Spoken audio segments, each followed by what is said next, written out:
no seríamos lo que somos, de no haber un relato que nos hubiera reflejado como el más fiel de los espejos. Ese relato que nos muestra, que nos presenta y nos representa, es exactamente el de la escritura. La escritura que aparece en el siglo V antes de Cristo y empieza a registrar en tablillas. Primero se recoge de la herencia fenicia toda la forma de toda la forma de la grafía, digamos, todo el alfabeto. Y Grecia hace un alfabeto de unas 26 letras y con esas letras empieza a ver una escritura, una grafía, y con esa grafía se empieza a registrar los primeros textos que no existían en absoluto. Antes de eso, todo era un conocimiento oral, una repetición, y esta es la primera vez que existe en nuestra cultura occidental un registro de la memoria que va a ser transmitido de generación a generación.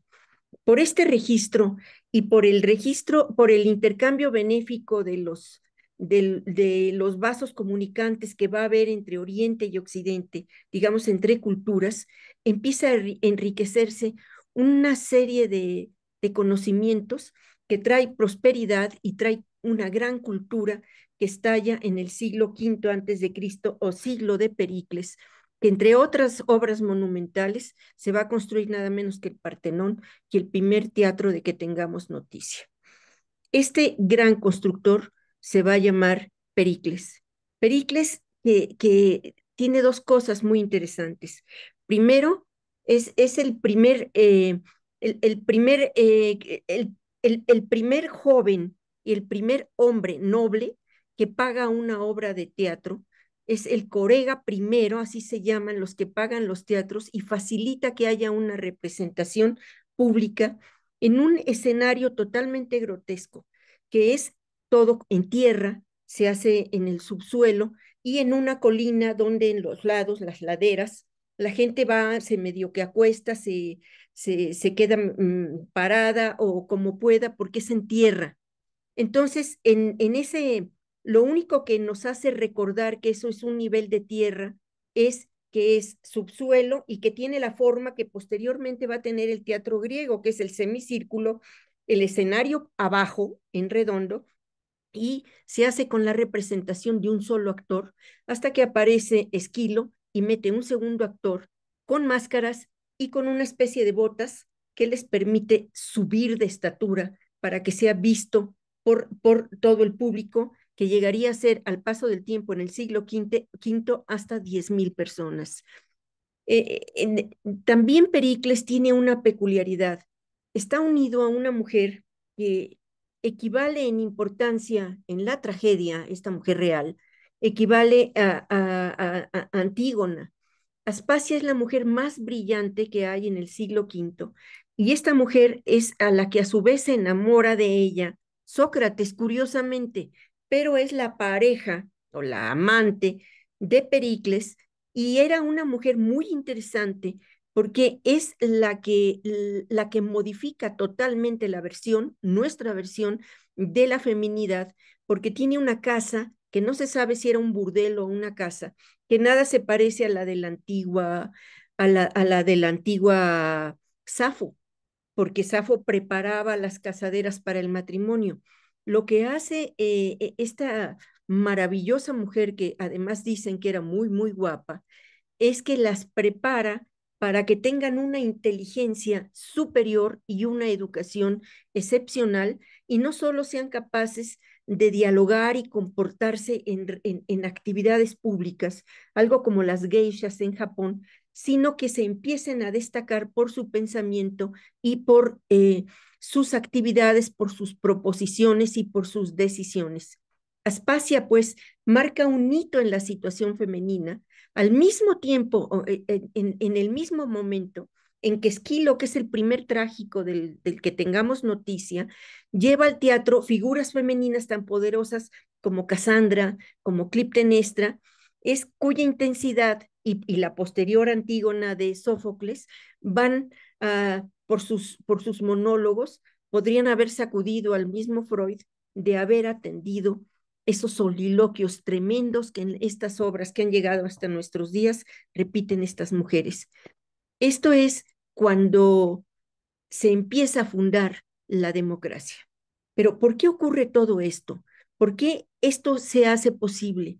Pues quizás se hace posible porque a pesar de las quejas de su maestro Platón, que no le impidieron a Platón escribir todo el legado de su maestro Sócrates, Aristóteles sería el gran escritor que va a ser el primero que haga las consideraciones sobre la fundación del teatro y es el que primero nos va a dar noticia a través de su obra Arte Poética, que nos va a decir cómo se fundó el teatro y por qué. Por él sabemos que el teatro es el arte de la improvisación en primer término y en eso se refería no solo a la sátira y a la comedia, sino en concreto a la tragedia. Hace una deliberación muy interesante en su poética que a la fecha, cualquiera que estudiemos los orígenes del teatro, tenemos necesariamente que acudir a esta obra que es de primerísima importancia. Una obra a la par que es en importancia, que se puede semejar a las historias del viajero Heródoto, porque él es el primero que deja un registro sobre pueblos y culturas que todavía están inmersos en una religiosidad que nos hacen entender que vivían entre la ficción y la realidad, al grado de que cuando escribe Heródoto sus historias, que así titula su obra, hay una forma mágica en la que ocurren cosas que podrían, otra vez como los mitos, no haber existido, pero que así eran. Figuras fantásticas, situaciones muy divertidas. Les recomiendo que lean a Heródoto, que es son para mí las primeras obras que inician la concepción verdadera de la literatura tal como la conocemos y que además es el primer gran enlace que va a haber entre los pueblos de Oriente y Occidente, que son los que nos van a permitir ver el choque y a la vez la comunicación entre las culturas. Esto nos lleva a pensar que no son nada más los episodios armados los que van a permitir el estallido de la cultura griega. Es por encima de estas conquistas y los hechos de sangre, lo que va a enriquecer el conocimiento desde los orígenes del imperio persa, va a ser justamente hasta que Alejandro el Grande, con la caída de Atenas, conquista y crea un gran imperio, va a ser el gran semillero de la cultura griega y de los conocimientos que van a alcanzar hasta nuestros días. Es decir, Grecia es el inmenso resultado, con genialidades que ahora vamos a ver, que se congregan con las herencias de India, de Egipto y sobre todo del mundo persa y del legado de la Mesopotamia, que van a formar esta parte de la amalgama intelectual con las grandes aportaciones que hacen posible el prodigio griego. Esto nos lleva a pensar que el siglo sexto antes de Cristo, es decir, antes de que ocurra el milagro del siglo de Pericles, va a haber una coincidencia que es muy interesante en todas las formas que hay de conocimiento, que hay una especie de renacimiento o estallido de genialidades o de individualidades, tanto en Oriente como Occidente. No es el caso del Renacimiento que, por ejemplo, ocurrió en la Italia, en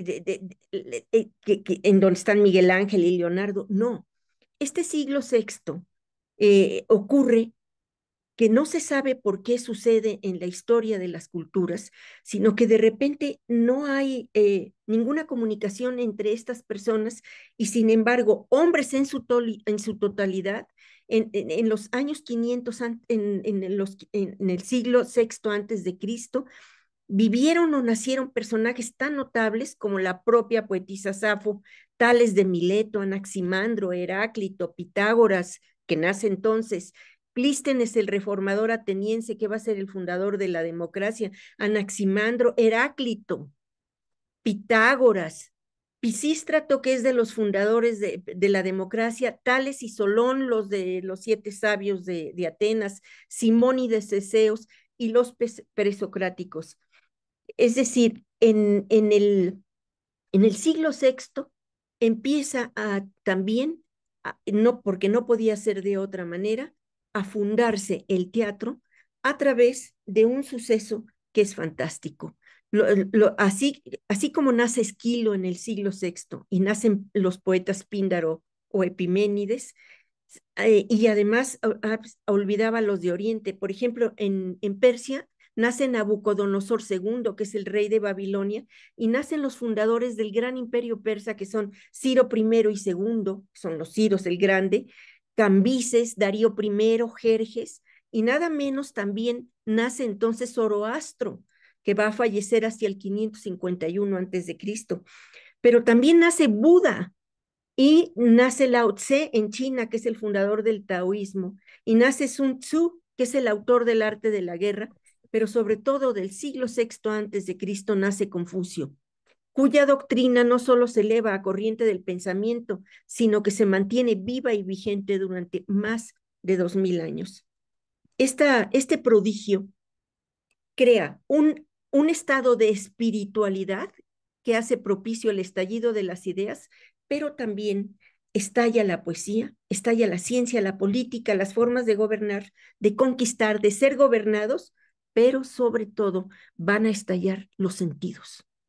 Este estallido de los sentidos, si esta salir la sensibilidad, salir como los demonios que están dentro, ocurre porque un día en Atenas hay una epidemia en donde todos los hombres, todos los varones se enferman de una enfermedad venérea y sus genitales parecen explotar. Entran en pánico y todo esto ocurre porque un día llega de la India una estatua del dios Dionisio y nadie le hace caso. Dionisio era un dios menor. Lo reciben con una absoluta indiferencia y en venganza de este maltrato que recibe por parte de los atenienses por no haberlo honrado, les inflige un castigo absolutamente espantoso. Al darse cuenta los hombres de que sus miembros picaban, que se hinchaban, que dolían y en casos extremos eran invadidos por parásitos voraces, van a consultar al oráculo y el oráculo recomienda honrar al buen Dionisio y que le deben ofrecer sacrificios y sobre todo organizar procesiones y construirle un templo, un gran templo en donde se le pueda honrar y él encuentre un sagrario en donde se concentre lo que mejor lo definía, es decir, la disipación, los excesos, la embriaguez, la sinrazón y el desbordamiento de los sentidos. Este gran templo va a ser el gran escenario, el teatro más antiguo del mundo, que como les dije al principio, es de tierra y va a estar hundido, va a estar sumido, y en las laderas agrestes se empieza a apostar la gente a celebrar las primeras procesiones, sobre todo hacia los que serían nuestros meses de diciembre, a finales o mediados de diciembre. Están tan agradecidos los atenienses con la respuesta del dios que por haberse curado de tan horrorosísimo padecimiento, que organizaron un ruidosísimo desfile que fue encabezado con la reproducción en madera de un gigantesco falo, enorme pene, que se lo paseaba orgullosamente en las procesiones anuales que siguieron a las que se llamaron las Dionisias, que fueron los primeros desfiles consagrados al Dionisio.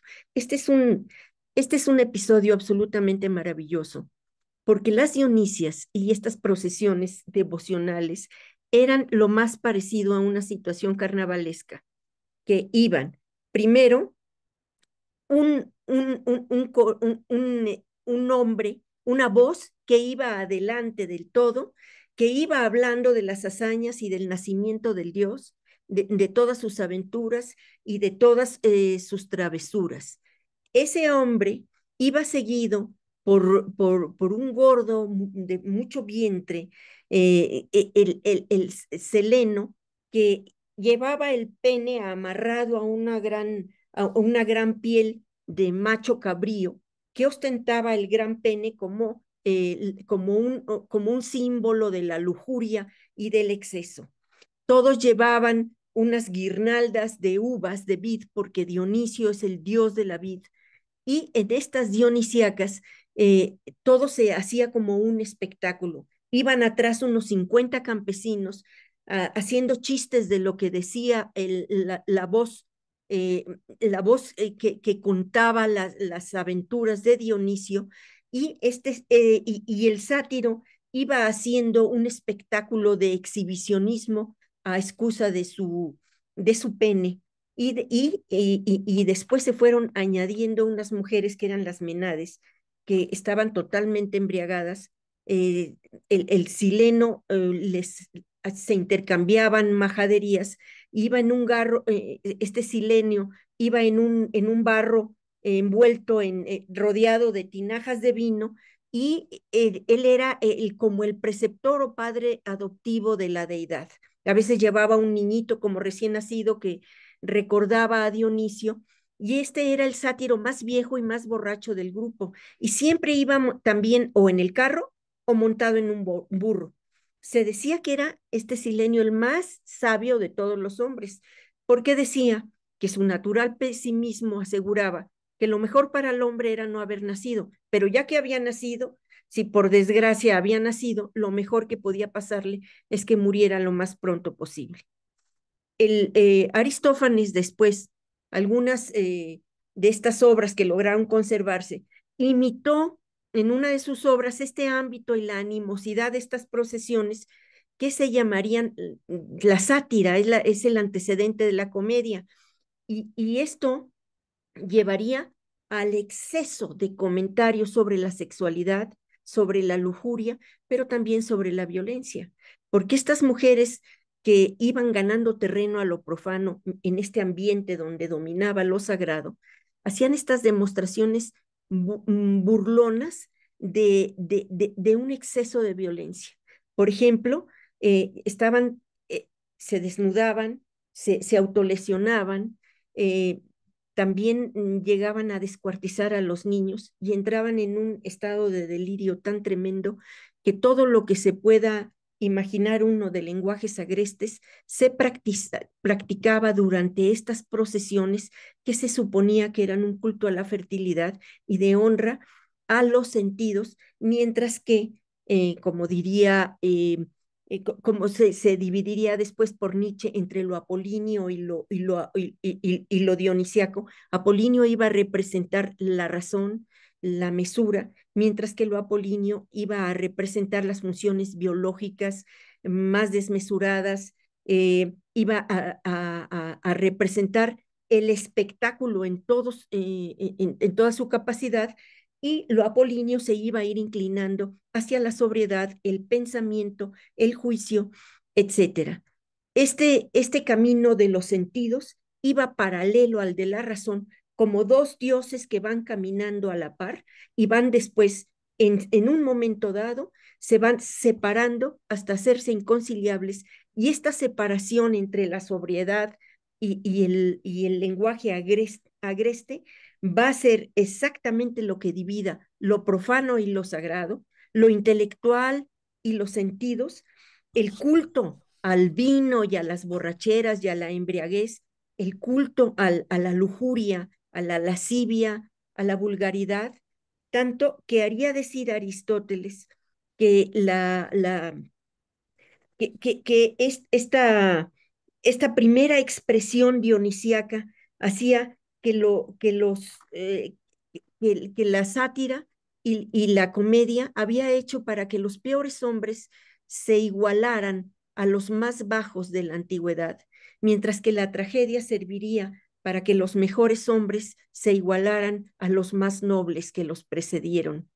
Este dicho de Aristóteles es muy importante porque hace la ilustración muy clara del contrapunto entre lo que es el culto al espectáculo, a la disipación, a las festividades de las Dionisias, que iban presididas por este corifeo, que es la voz masculina que va contando y que va relatando y cantando mitos, pero siempre, siempre con los cantos fálicos, siempre con las hazañas vulgares y siempre, como lo vemos con la gente que consideramos más primitivas, que lanzan bromas y apostillas a costa de la sexualidad y que se ríen de las características de las mujeres y que se cogen el pene y que hacen broma de eso y que se pellizcan uno a otro.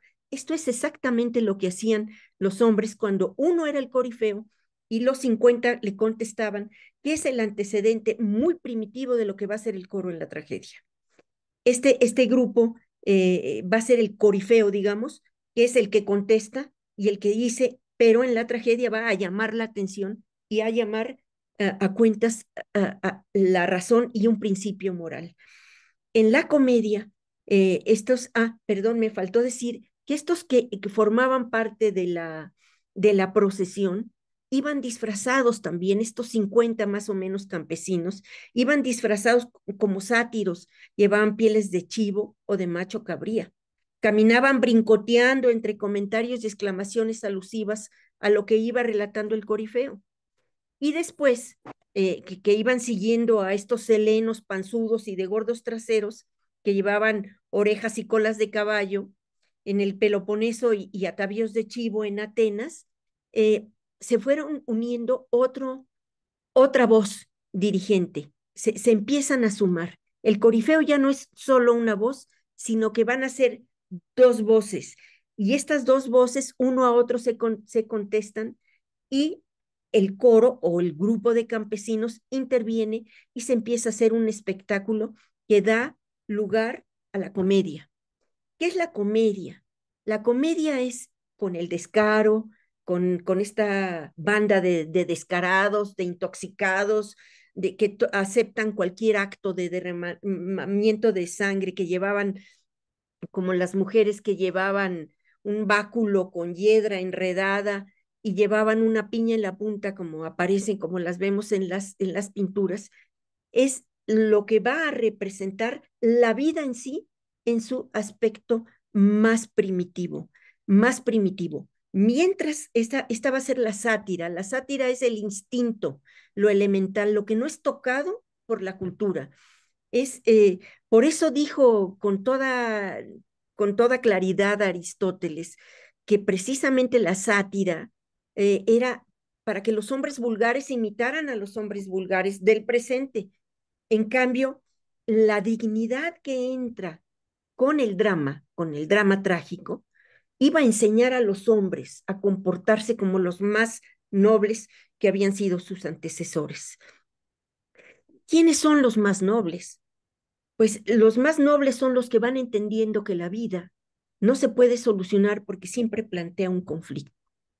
La, la, los protagonistas de la tragedia y los primeros que empiezan a escribir tragedias se dan cuenta de que los hombres están arrastrados por un destino funesto, porque ocurre a través de un destino irresoluble.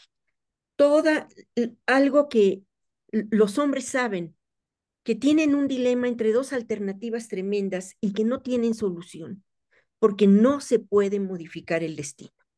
Y sea cual sea la elección ante este dilema que le plantea el destino, saben que a la larga no pueden más que morir o ser matado. No tienen alternativa. O se plegan al designio o luchan a sabiendas de que no hay voluntad, que no hay manera de modificar, pero entonces viene la desesperación y al personaje trágico nada más le queda suplicar piedad y misericordia. Lo vemos en Edipo, lo vemos en Antígona, en Casandra. No pueden modificar su destino, están desesperados porque para ellos los dioses no ofrecen consuelo. Es este detalle tan tremendo que nos sigue ocurriendo.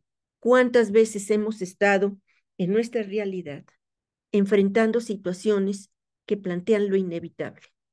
Por eso, lo que enseña la tragedia es el valor de la dignidad. Y quien lo ejemplifica de la manera más ejemplar va a ser Antígona. Antígona sabe que no puede modificar su destino, pero va a tomar una decisión que, yendo contra las leyes de la ciudad, de todas maneras va a morir pero al elegir el suicidio, ella lo que pone en valor ante todo es la dignidad. Es la dignidad ante lo inevitable. Es justo lo que se considera la máxima nobleza ante lo que depara el destino. Justo lo contrario, porque la sátira y la comedia encarnan la actitud cínica, encarnan la burla y la actitud caricaturesca, porque servían para todo lo contrario. La, la, la sátira y la comedia igualan a los de abajo, se iguala el espíritu de la tribu, se evade, no se enfrenta a un problema y de preferencia ante el susto de que está pasando algo horrible, hay que intoxicarse, embriagarse hasta el delirio, sea con alcohol, con drogas o lo que sea. Pero aún así, la sátira y la comedia van a ocupar un lugar decisivo en la vida en común, porque la mayoría de las personas va al templo de lo profano, no al templo de lo sagrado, porque el culto a la diversión desenfrenada y a la sinrazón que perturba los sentidos es lo que prefiere, lo que llama Aristóteles la gente de abajo que se iguala con las de abajo. Allí ni tienen cabida las grandes hazañas, ni hay cabida para los relatos que van enseñoreando las virtudes, ni hay cualidades intelectuales y tampoco hay actos nobles.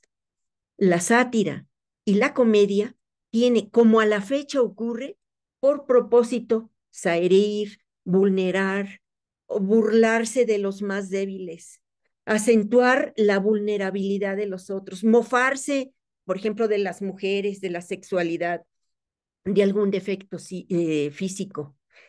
Este es el eje de las obras, que después con uno o dos hombres en escenarios muy agrestes, solo tenían el propósito de hacer reír y divertirse, con tramas, burletas y finales chuscos, cuando pasan de las procesiones a la obra ya estructurada que se representa con actores enmascarados en los escenarios ya construidos para el caso.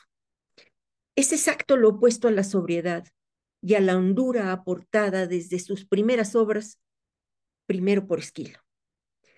Y aquí por Esquilo ocurre algo muy interesante. Por Homero sabemos que el héroe por excelencia, el héroe homérico, es un guerrero que mata hombres.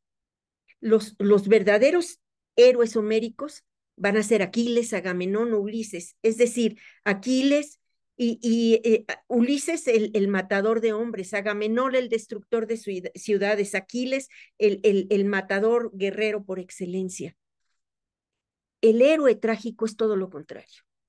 El héroe trágico que está personificado eh, curiosamente por el mismo que es un héroe destructor de ciudades, que es Agamenón, el rey de Micenas. O sea, Agamenón es el único que es un héroe homérico porque ha destruido Troya y es un héroe que regresa triunfante a su patria, mancebado con la cautiva Casandra, que es la hija de Príamo y de Écuba, nada menos, que se convierte en un héroe trágico porque a su regreso vive la peor humillación que puede tener un varón y un héroe homérico, que es morir a manos de su esposa Clitemnestra en una bañera.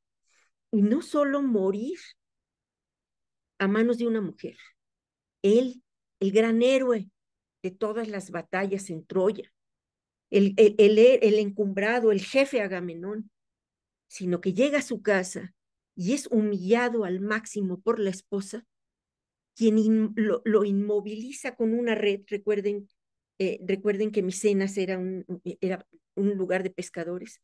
Lo inmoviliza y lo acuchilla hasta dejarlo en un baño de sangre. Así pues, el homérico destructor de ciudades queda reducido a un pobre diablo que chilla desnudo, mientras que en un baño de sangre es acuchillado o muerto a hachazos por la vengadora Clitemnestra. Y Clitemnestra, a su vez, otra trágica, es la madre herida que ve desde 10 años antes, cuando se va su esposo a batallar a Troya, que tiene que entregar a su hija Ifigenia para que sea sacrificada por su padre, por Agamenón, para que la diosa Artemisa le dé vientos propicios para que puedan salir a batallar a Troya.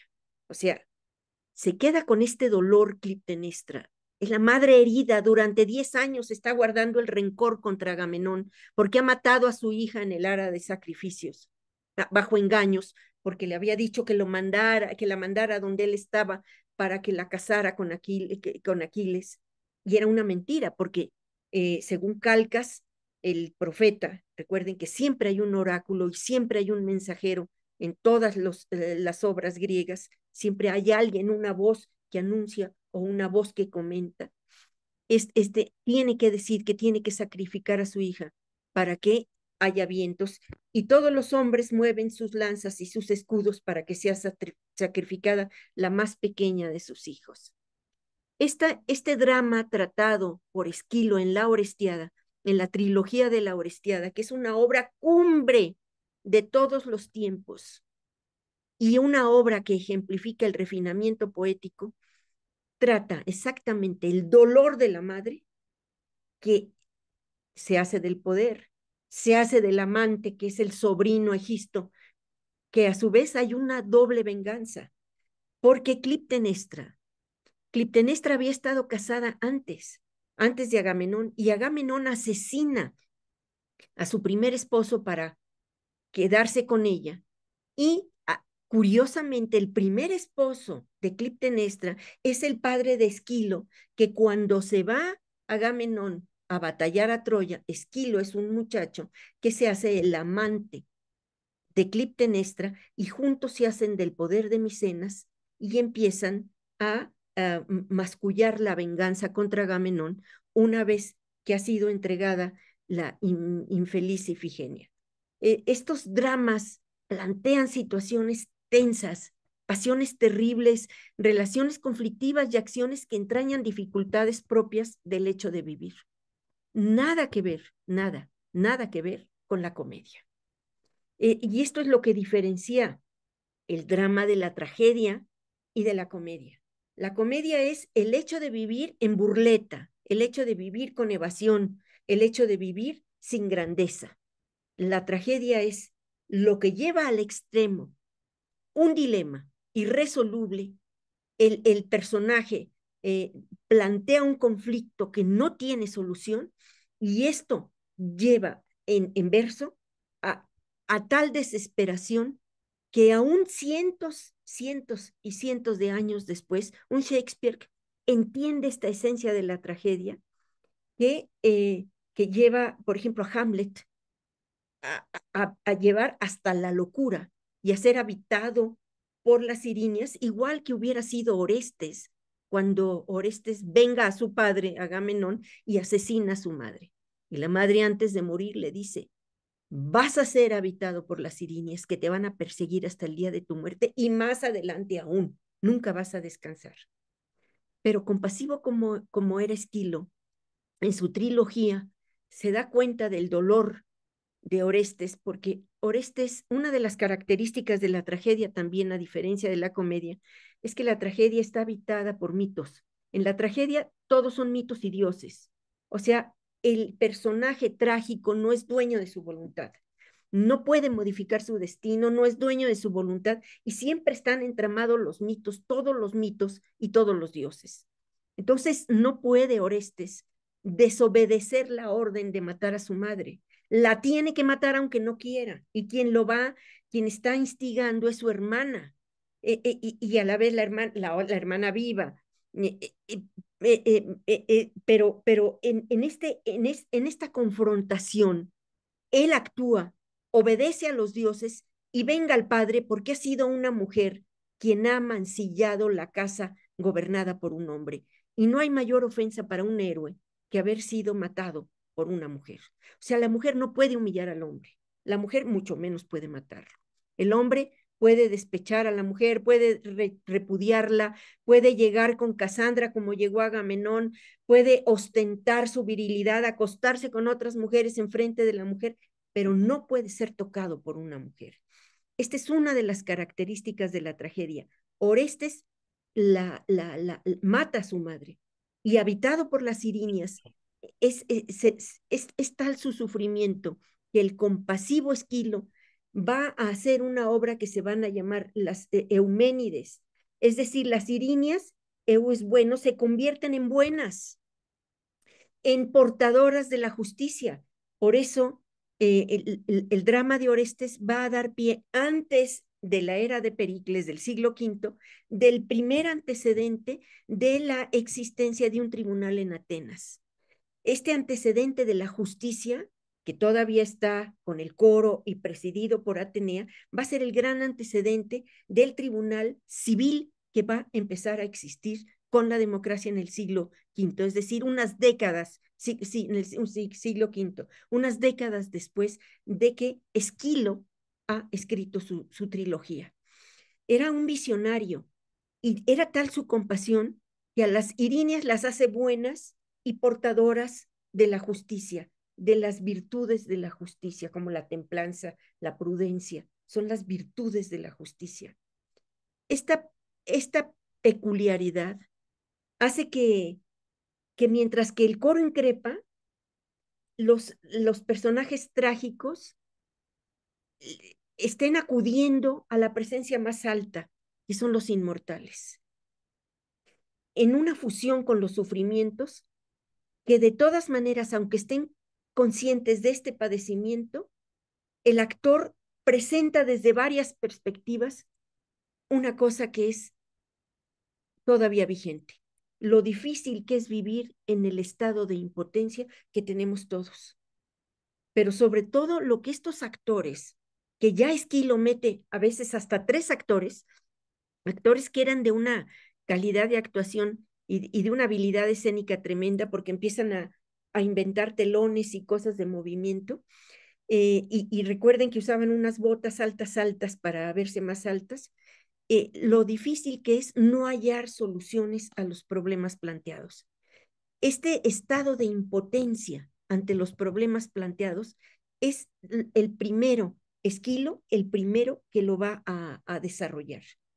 Pero a pesar del sufrimiento que es la esencia de la tragedia, el destino no pueden modificar la cadena del dolor y la muerte que también va a recaer sobre la estirpe del héroe trágico. Y esto nos lleva al siguiente trágico, que Sófocles, el gran creador de la visión pues de todo lo de Edipo que todos conocemos. Sófocles es el primero que plantea esta desesperación de aquel que ha sido movido por los dioses y burlado por los dioses y aun creyendo que estaba haciendo lo correcto, era el títere de los dioses que lo hacen actuar según lo previsto. Esto, cuando un Edipo se da cuenta de lo tremendo que ha sido escrito para él por el destino, eso es lo que se llama ante la cultura griega lo tremendo. Lo tremendo es lo que nos rebasa. Lo tremendo es lo que no podemos enfrentar porque no lo podemos modificar. Así que a diferencia de este carácter jocoso que fue educando el gusto literario y el gusto por los versos métricos, aún cargados de obscenidades, que fueron educando al pueblo o a los campesinos, que lo fueron educando mediante el carácter satírico de los primeros versos, que tenían música, por cierto. No sabemos qué tipo de música, pero había música en todo, aún en las procesiones dionisíacas y en los ditirambos. Los ditirambos son las procesiones cuando ya hay dos voces, voz corifeos, ya hay dos voces que dialogan y son contestados por el grupo disfrazado que va a ser el coro. Y con Esquilo van a ser hasta 3 actores que eran tan buenos que hacían todos los papeles. Si ustedes leen las tragedias, todos los que intervienen en las tragedias eran actuados por 2 o 3 actores, porque eran buenísimos actuando, buenísimos, hacían todos los papeles de hombres, de mujeres, de niños, hacían todo.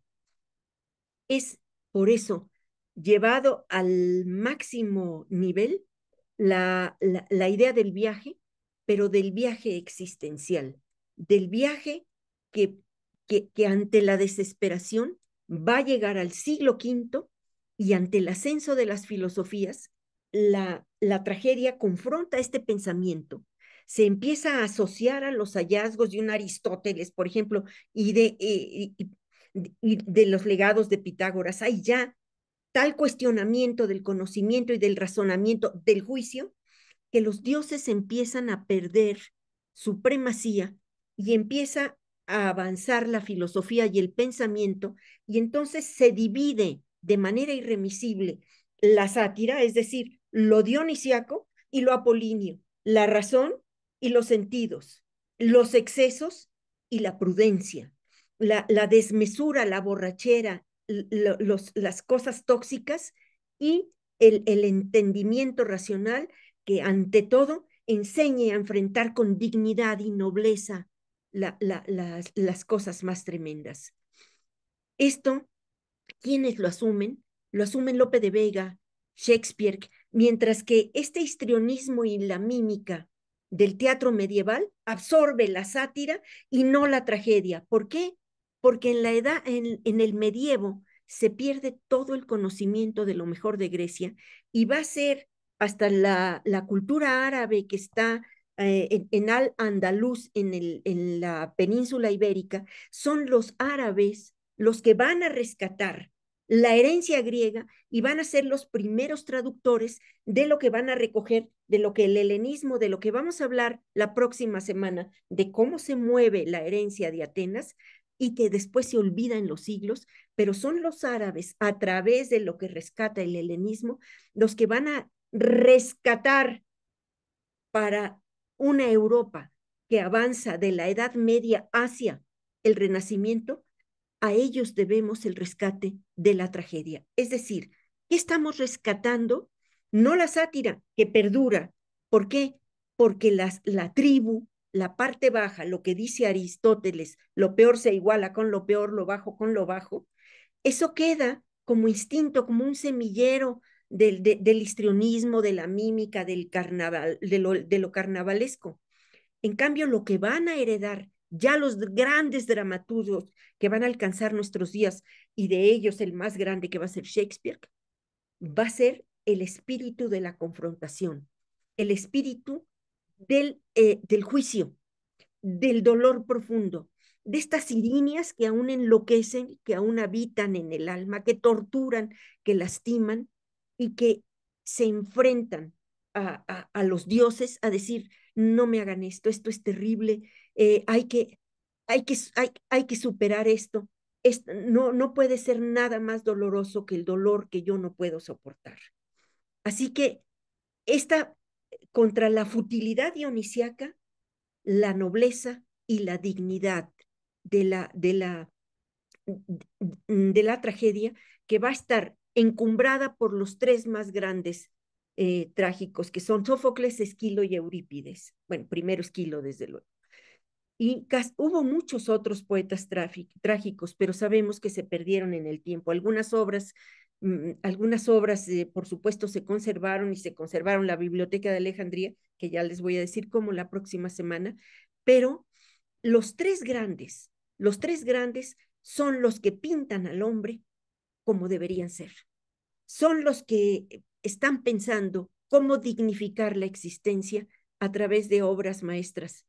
Sófocles es tan refinado, hay tal refinamiento literario en las obras de Sófocles que ante su desgracia, cuando se enteran de que él se ha casado con su madre, cuando el chismoso que siempre está diciendo qué está pasando y que va y le dice que se ha casado con su madre, que ha engendrado a sus hermanos, que sus hijos son sus hermanos, etcétera. Edipo, al enterarse de lo que Tiresias le dice y que se entera de que él ha matado a su padre y que ve muerto, que ve el cadáver de su amada esposa, que es su madre, que dice, soy un doble vientre. Y dice, tiene una frase de Sófocles que es preciosa. Ahora resulta, dice Edipo, que soy perverso y nacido de perversos. Un perverso nacido de perversos por designio de los dioses. Ningún mortal 1000 males como el mío puede soportar. Este es el héroe trágico, es la víctima del designio. No es su culpa, pero es un perverso que ha nacido de perversos, porque la tragedia es la cadena, es el viaje, es la culpa del padre que recae en el hijo. Pero Edipo va a dejar la marca en sus 4 hijos, en Polinices, en Eteocles, que se van a enfrentar después de que él se va a Colona. Se van a enfrentar y se van a matar uno a otro por quedarse con el poder. Y Ismene, que es la hermana, y Antígona, que son las 2 mujeres. Antígona, la gran heroína que acompaña a Colona a morir a su padre. Pero cuando Edipo entra al cuarto donde se encierra Yocasta, al enterarse, y Yocasta tiene un monólogo absolutamente prodigioso, que yo no sé por qué Freud no se fijó en Yocasta en vez de Edipo, es algo que a mí, y por qué no se fijó en Antígona, pero que para mí son los grandes personajes trágicos. Ella no puede soportar eso y primero maldice a Yalo por haberla puesto en esa situación, al haber hecho que engendrara a su hijo esposo, y después por hacer que su hijo matara a su padre. Y tiene un monólogo absolutamente espectacular. Ante ese cuestionamiento se encierra y se ahorca. Cuando rompe las puertas Edipo y entra a ver a Yocasta, es tal su dolor que le arranca los broches de su túnica y con los broches se arranca los ojos. Y es un espectáculo maravilloso. No sé si ustedes han visto en escena esto. Empieza a desangrarse y otra vez tiene este cuestionamiento de que soy un perverso hijo engendrado por la perversidad y soy producto de un designio y no puedo hacer nada, pero no puedo vivir con esto.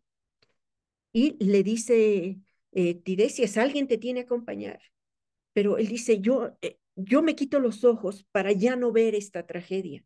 Pero curiosamente la tragedia lo ve a él y se hace de una inteligencia tal que ve más allá de lo visible y entiende lo horrible que sigue para sus hijos, el encadenamiento trágico. Pero es tan piadosa, es tan compasiva, Antígona, que lo ayuda a morir y lo deja con la paz del alma recobrada. Es una la Orestiada es una obra magnífica, es una trilogía como tanto les gustaba hacer. Y recuerda, ¿por qué Edipo tiene que recordar desde su nacimiento? Un nacimiento que tiene toda la parte del mito, porque el padre también por Tiresias ha sido anunciado que va a ser destronado por el hijo, que el hijo va a ocupar su lugar, que lo va a matar.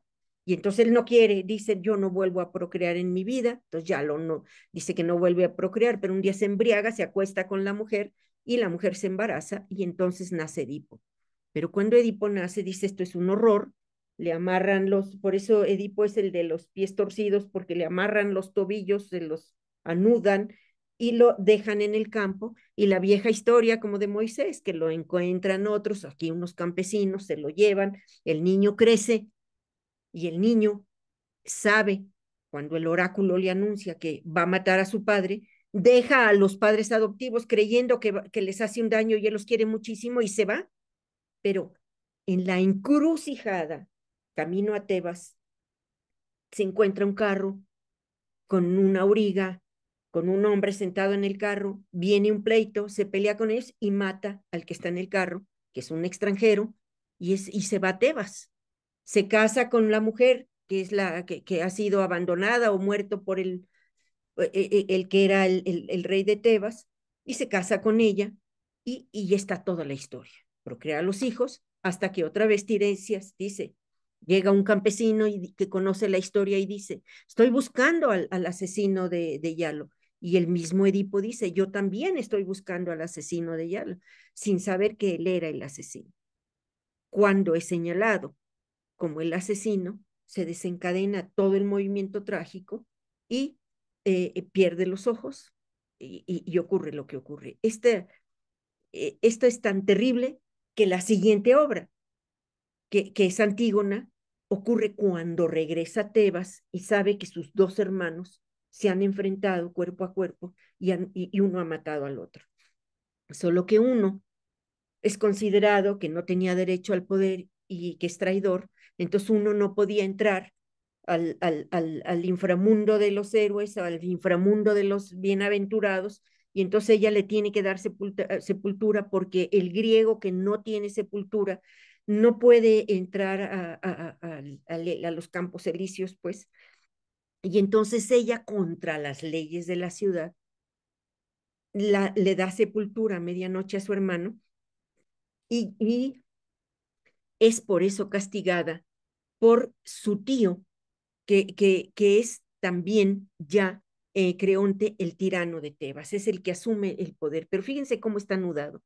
Creonte, que es el nuevo tirano, que sube al poder una vez que los dos hermanos, que uno debía gobernar unos meses, la mitad del año y otro la mitad, total que los dos querían el poder completo. Creonte se hace del poder, pero Creonte era hermano de Yocasta, era a su vez cuñado y tío de Edipo, y a su vez era padre de Hemón, que es el prometido de Antígona. O sea, estas complicaciones solo se ven en la tragedia. Así que al enterarse de que ha violado las leyes de la ciudad y ha atentado contra los dioses, Creonte castiga a Antígona a morir, la sentencia a morir emparedada, es decir, en una cueva meten una piedra y la castigan a que se muera allí de hambre y de asfixia. Y aquí está el drama. Ella decide no acatar la decisión del tirano. Ella decide ser congruente con su carácter y tiene allí otro monólogo maravilloso en donde cuestiona si los dioses querían eso para ella o no, y si las leyes de la ciudad son las leyes congruentes con los dioses.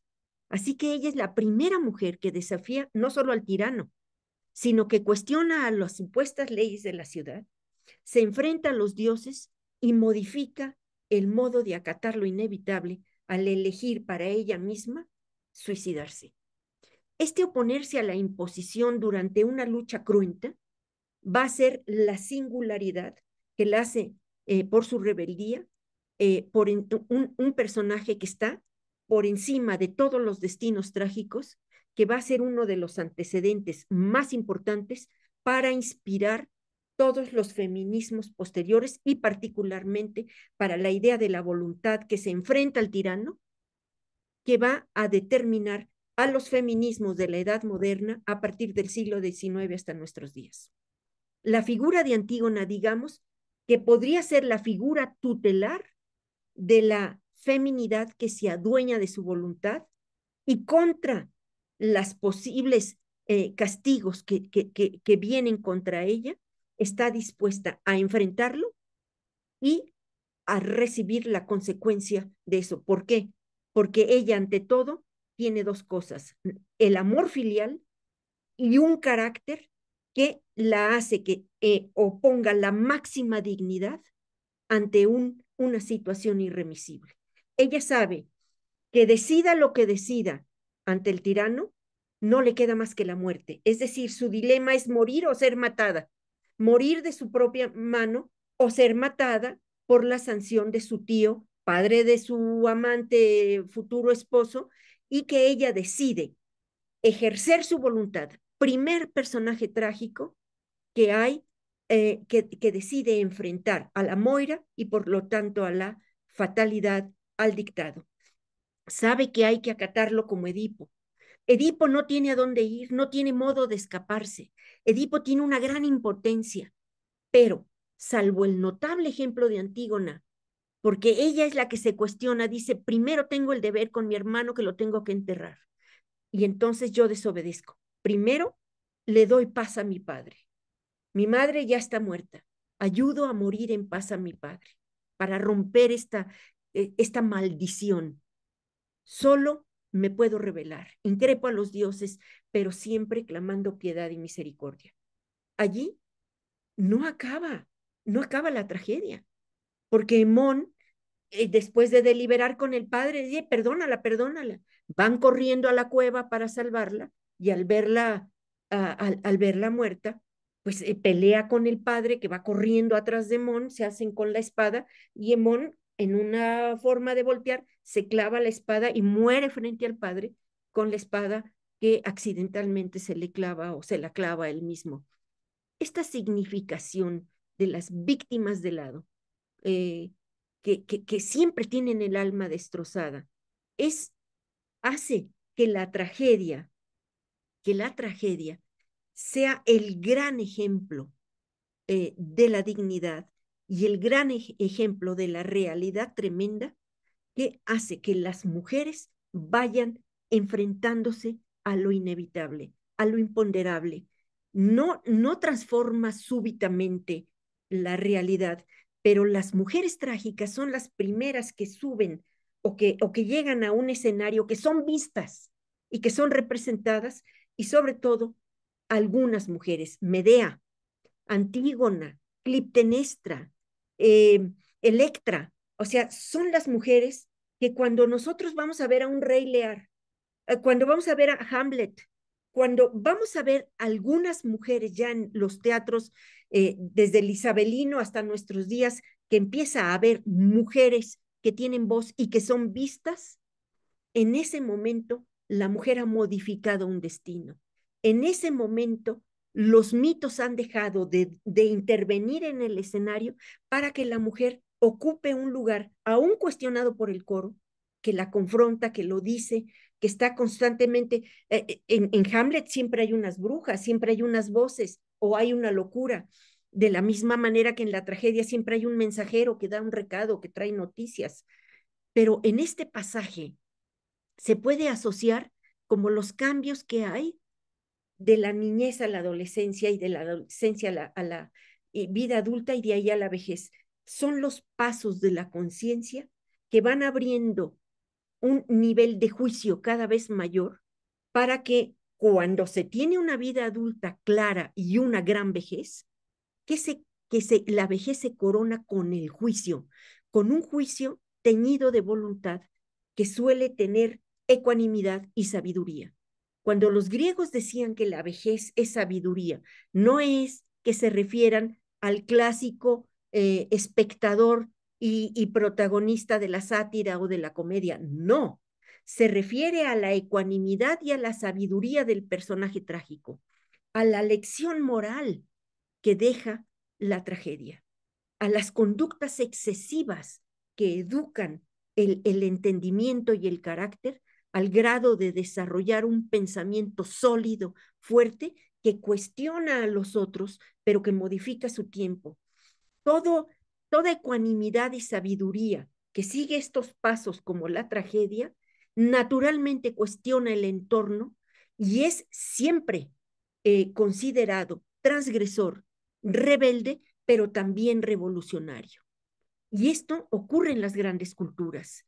Y es lo que nos lleva a pensar que el pensamiento mítico se asienta, lo llevamos adentro, pero al ascender a la edad ateniense y echar a los dioses hacia afuera, se convierte en un cuerno de la abundancia que arroja frutos en el teatro y en el pensamiento moderno. Algo que al final Eurípides, el otro gran trágico, es considerado el menos solemne de los tres, de estos tres grandes. Sin embargo, era estudioso, era muy intelectual. Es de los trágicos el que pasa a la historia por tener una enorme, inmensa biblioteca y por ser un fanático de las artes escénicas. Pero es el que tiñe de humor al atreverse a disminuir la intervención del coro y meter algunas bromas, porque, por ejemplo, ante el conflicto, cuando ya está algo horrible, o mete una nube que obnubila al actor y mete, por ejemplo, en lo más hondo de un conflicto, se atreve a inventar a un dragón como el que le ocurre a Helena, no, perdona, a Medea, y cuando Medea está ante el dilema de ayudar a Jasón para que conquiste el vellocino de oro, el preciado vellocino por lo que ha ido a conquistarlo, a esta Medea se le inventa un dragón que está dotado de un cuello larguísimo y muchos anillos, como si fuera una serpiente que silbaba muchísimo, horriblemente, y esta que estaba encargado de custodiar el vellocinio de oro, pero entonces Eurípides hace que Medea eche mano de su magia, porque recuerden que Medea es una maga, es media bruja, y duerme al monstruo. Y entonces le facilita la tarea a Jasón para robar el preciado bellocinio. Respecto de Helena, que también fue quien llevó a la escena a Helena, pues Helena no suscita la gran guerra de Troya, sino que en vez de cometer adulterio, porque era muy religioso, era muy moralista, religioso a lo griego, claro, la hace llevar a Egipto por un enviado de los dioses. Así, por ejemplo, a Ifigenia, cuando la llevan en Áulide para que el sacerdote Calcas, que anuncia que ha de ser sacrificada, él no la hace, él no la hace ofrendar, sino que hace que la cambien por un cervatillo, que el padre se arrepienta y que meta un cervatillo que llene de sangre para engañar a la diosa y que la muchacha se salve. Es decir, esta es la tragedia, pues es una tragedia ya tramada de magia, pero no deja de tener este contenido de lo tremendo, pero definitivamente, por ejemplo, la Electra de Esquilo es conspiradora que instiga a su hermano Orestes para matar a Clitemnestra, pero al fusionar las tres experiencias, nos llegamos a la conclusión de que lo apolíneo en todo caso es nuestra vía de salvación. Si lo otro es nuestra evasión, si lo otro es por nuestra distracción y por lo que nosotros consideramos que la gente común se salva, la tribu, el espíritu de la tribu, lo que Shakespeare, como buen heredero de la tragedia, nos hace comprender ya a través de un pensamiento más moderno, más sabio, es que el hombre, a través de la tragedia, se presenta y se representa en la obligación de elegir opciones contrarias que siempre van a ser igualmente funestas. Esto no es que el desafío para nosotros no sea ajeno, es que sobre todo Antígona nos plantea un gran dilema moral, porque ninguna elección salva al protagonista del conflicto, es cierto, pero siempre somos pillados por el destino y respondemos con dignidad o nos dejamos caer en la orilla del abismo como un Agamenón que pierde la dignidad y muere casi como una caricatura. Y yo quisiera acabar con la idea de Hamlet, que nos espeta hasta dónde este dilema es un verdugo capaz de enloquecernos.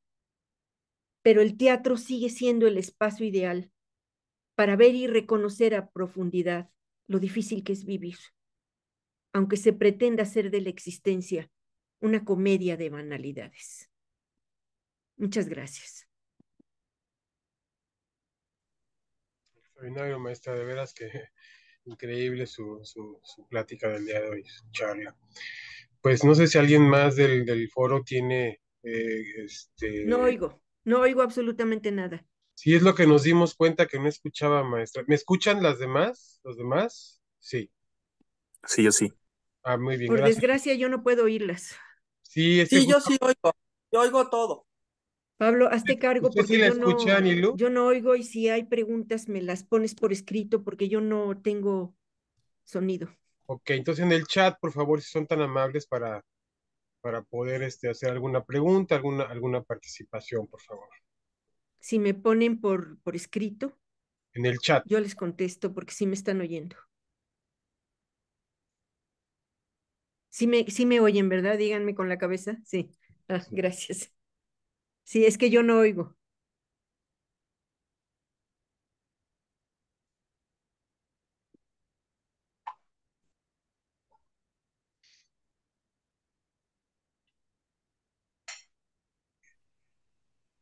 Sí, sí, qué bueno que ustedes oyen, pero yo no los oigo. Yo no sé qué pasó. Yo no sé qué pasó, que a mí me quitaron yo no los puedo oír.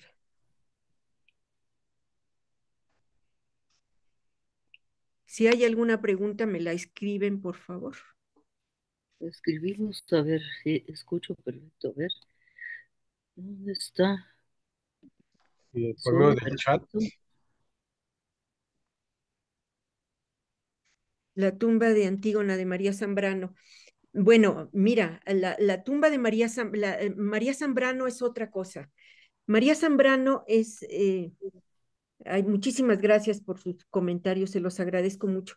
Yo creo que María Zambrano, quien es una de mis autoras, por supuesto, y que le tengo un especial cariño, yo creo que amerita una hora especial. Sí, Ella tiene la idea de la importancia de Antígona por adueñarse de su destino, por sobre todo ser consecuente con su carácter y por enfrentar al tirano y toda esta deliberación, sobre todo en su gran monólogo, en donde ella asume su propia muerte. Pero si no tienen inconveniente, vamos a atenernos aquí al tema, porque no hay que desviarse, y yo les prometo que alguna vez me voy a dedicar estrictamente a María Zambrano, a la tumba de Antígona, a los claros del bosque, a su poesía, la poesía también como filosofía, al pensamiento como poesía, porque conozco bien la obra de María Zambrano y sí, eh, y sí me interesa trabajar en ella. Y muchas gracias por tenerme la paciencia de oírme, aunque yo no los pueda oír. no, perfecto. ¿Cuál paciencia? Ah, qué bueno que les Maravilloso. guste a Vicky, claro, la tragedia de Antígona es maravillosa, pero no nada más, ¿eh?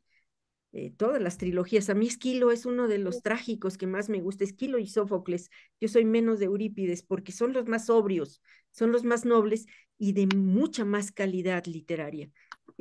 Todo este juego, el uso del coro, el uso de las voces de los personajes, la actuación y sobre todo cómo va llevando a la representación del teatro. Recuerden que cuando el teatro ya se construye arquitectónicamente, o sea, cuando ya el teatro antes era una cosa de tierra, una cosa que no había construcción, nada más se escarbaron para que el escenario estuviera abajo y sacaban, lo primero que se construyó fue un telón para Un que se hiciera un auditorio. agujero adelante y se levantaba y se bajaba.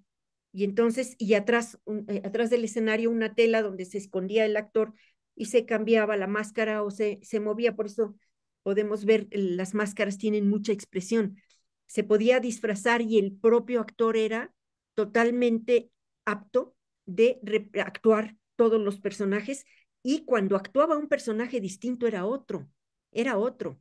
Así que esto lo deberíamos rescatar en nuestro tiempo. Hay que luchar porque se presente el teatro clásico.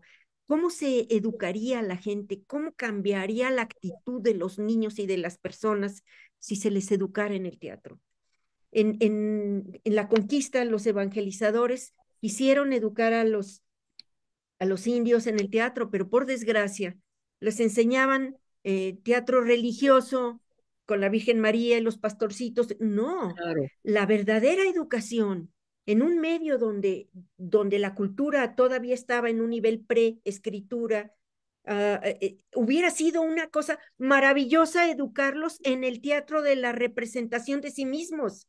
Si se hubiera puesto en un escenario la realidad de las mujeres, las hijas de los caciques, la realidad de los propios indios que pasaban de una situación a otra hubiera sido totalmente la realidad de los vencidos. Pero todavía el mexicano no asciende al teatro, todavía, vean qué obras se están representando, por favor. Tuvimos después de que vinieron las víctimas de la Guerra Civil Española, las víctimas de Franco, tuvimos una población maravillosa de españoles, de intelectuales de primerísima, de actores, de escenógrafos, de dramaturgos de primerísima calidad, actrices y actores maravillosos. Lo mismo entre la población judía que vino a México y que fue recibida. Tuvimos gente de primerísima calidad. Hemos tenido migraciones de altísima calidad que no siempre hemos sabido aprovechar. Pero con los españoles nuestro teatro subió, pero esta gente murió y ¿qué pasó? Volvimos a esta mediocridad y no puede decirse que el teatro actualmente sea un gran teatro. no. No, no hay nada rescatable, no hay nada rescatable.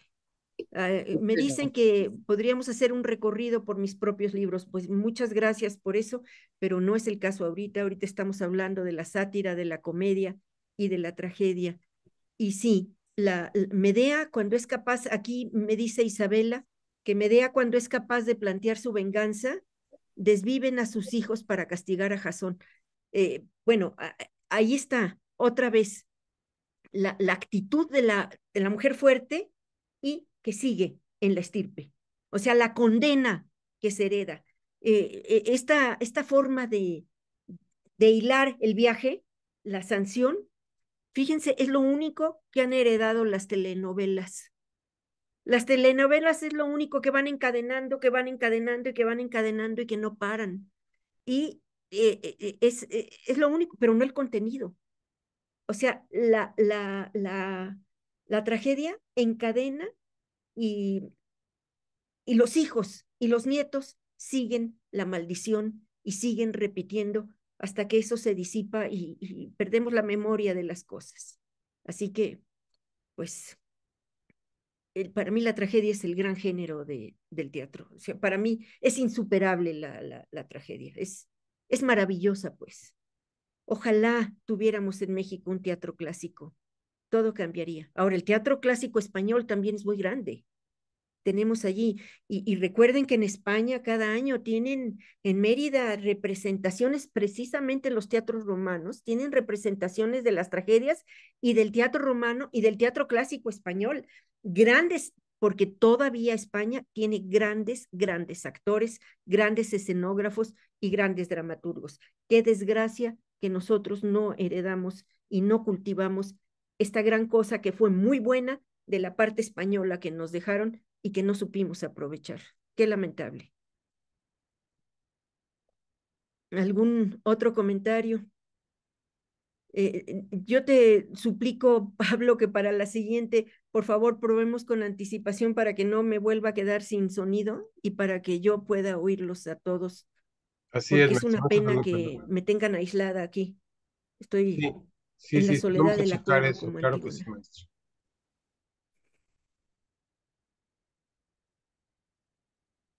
Por ahí también alguien comenta más algo en el chat, maestra. Luz Castillo, si quiere checarlo para que lo... Si alguien tiene un comentario que agregar, si no, pues por desgracia no podemos iniciar una conversación ni un diálogo fluido por la circunstancia, pero estoy muy agradecida por su persistencia, por su disciplina y por su fidelidad. Se los agradezco muchísimo y realmente muchísimas gracias. Ha sido para mí una experiencia maravillosa y los espero. La próxima semana va a ser la fundación de la ciudad de Alejandría por Alejandro el Grande, que nace de un sueño, y la fundación de la biblioteca y lo que significa para el helenismo que alcanza nuestros días. Dice que si pudiera retomar el concepto de la ley del padre, bueno, ahorita no, retomarlo está en la primera, después cuando Pablo suba al YouTube, allí se puede ver, porque es esta sanción del padre que impide que los hijos crezcan con independencia y con voluntad propia y que superen sobre todo la ley del padre que es estrictamente masculina, porque aunque puede darse también en la situación femenina, no es la ley basada en el mito la que determina el destino femenino, sino el padre que hoy todavía en nuestros días es incapaz de aceptar es incapaz de aceptar que los hijos, sobre todo varones, y que no se diga de las hijas, porque antes no era concebible que una hija fuera una Atenea en activo, porque cuando Atenea trató de hacer una edad propia y hacer decisiones propias, la agarró Zeus de las greñas, como dice el mito, que venía ella en su carro con todos sus arreos y sus trenzas. Zeus la agarra de las greñas, le da vueltas y con todo de carro y escudo y espada, porque es la guerrera, le da vueltas, la desgreña, la maltrata y después de azotarla, la lanza al cosmos, es decir, le da un castigo cósmico por atreverse a desafiar la autoridad inviolable que es la autoridad del Padre, del Padre Zeus, el Padre del cielo, el Padre de todos los olímpicos. Pero la ley del Padre recae sobre los hijos varones en un tiempo en que las hijas, lo femenino, no tiene ninguna presencia. Entonces sucede que cuando las mujeres empezamos a ascender, la ley del padre se convierte en algo mucho más conflicto que lleva a, a convertirse en una de las interpretaciones psicoanalíticas más interesantes del siglo XX, que también podríamos analizar en otro momento. Es muy, muy importante. ¿Cuál es nuestro oráculo actual? Pues yo no soy Tiresias, no soy Tiresias ni soy Calcas. Recuerden que Tiresias sabía todo, porque Tiresias era el único profeta, el único adivino que podía saber todo por dos causas. En primer lugar, porque había sido hombre y había sido mujer, y entonces él podía conocer la versión femenina y masculina, y entonces podía trasladarse, podría ser lo que, pues un transgénero, como podríamos considerar ahora, entonces podría pasar de lo femenino a lo masculino indistintamente, y por eso era lo más sabio, pero también porque podía seguir profetizando desde el inframundo, y desde el inframundo él podía ver lo que pasaba en el mundo. Por eso Odiseo lo consulta a Tiresias en el inframundo, y es Tiresias quien le va a indicar cómo regresar a Ítaca. Pero otra vez, lo de la ley del padre es tomado por Lacan en su nueva teoría del psicoanálisis, y le da una nueva interpretación, porque Lacan ya lo basa en el manejo del lenguaje, y ya es el momento en el siglo XX en que las mujeres ya tienen protagonismo, y entonces esta ley se modifica porque las mujeres ya estamos en escena, cuestionamos y hay enfrentamientos de distinta índole que hacen más actual a Tiresias y menos actual a Calcas, porque Tiresias es el único que es femenino y masculino. ¿Cuál es nuestro oráculo actual? Pues ojalá lo supiéramos, ya no hay oráculos, pero sí hay un destino funesto, y ciertamente estamos ante un destino terrible, eso es un hecho. Estamos ante un destino funesto, y yo no veo que haya dignidad ni nobleza como en las figuras trágicas, y sí veo que hay más el espíritu de la sátira, sí veo la bajeza, la grosería, sí veo la mentalidad agreste, sí veo que predomine lo corriente, la falta de refinamiento, y eso pues no te puede dar un augurio favorable. Sin educación no podemos tener ni Sófocles, ni Esquilos, ni nada, ¿no? Sí, o sea, lo semejante llama a lo semejante, como se dice de la homeopatía, y realmente pues el lenguaje y el nivel medio del conocimiento y educación es lo bajo. La tendencia de nuestra época es igualarse hacia abajo. Lo que hacía la tragedia era igualar hacia arriba.